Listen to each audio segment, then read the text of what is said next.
Summer special આપણી lunch થાળી તૈયાર છે. એકદમ સિમ્પલ અને સ્વાસ્થ્ય માટે પણ એકદમ સરસ થાળી બનીને રેડી થઈ છે દાણાવાળી ખીચડી સાથે. તો મેં આ દાણા લઈ લીધા છે, કાંદા અને બટાકા ઝીણા સમારીને લઈ લીધા, વોશ કરી નાખીશું. બીજી બાજુ 2 વાટકી ચોખા અને 1 વાટકી તુવરની દાળ. તો આપણે તુવરની દાળની ખીચડી બનાવીશું. બરાબર એને 2 પાણીએ વોશ કરી નાખીશું. હવે કુકરમાં આપણે વઘાર મૂકીશું.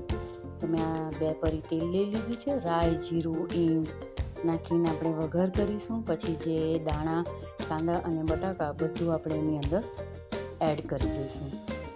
રાઈ તતડી ગઈ છે એટલે હવે આપણે એની અંદર એડ કરી દઈશું. બરાબર એને મિક્સ કરીશું.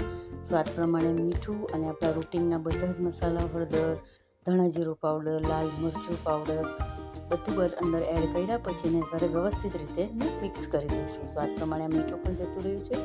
હવે જે દાળ અને ચોખા આપણે વોશ કરીને રાખ્યા છે તેને પણ અંદર એડ કરી દઈશું.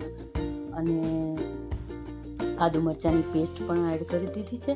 અને 2 ઘણું પાણી અંદર એડ કરીને આપણે વિસલ પાડવા મૂકી દઈશું. 2 સીટી પાડીશું પહેલાં અને પછી 1 મીડિયમ આંચ પર સીટી પડાવવાની છે. એટલે સરસ ખીચડી આ હીજીને રેડી થઈ ગઈ છે. ઉનાળામાં જેટલું સાદું ખાવાનું હોય ને શરીર માટે એટલું જ સારું. તો આપણી આ દાણાવાળી ખીચડી, કાંદા બટાકાનું શાક સાથે દહીં અને ડ્રાય કચોરી હતી તે લંચ થાળી તૈયાર છે. આજની આપને મને થાળીની રેસીપી કેવી લાગી તે જરૂરથી કમેન્ટ કરજો, શેર કરજો અને સબસ્ક્રાઈબ કરજો. જય શ્રી કૃષ્ણ.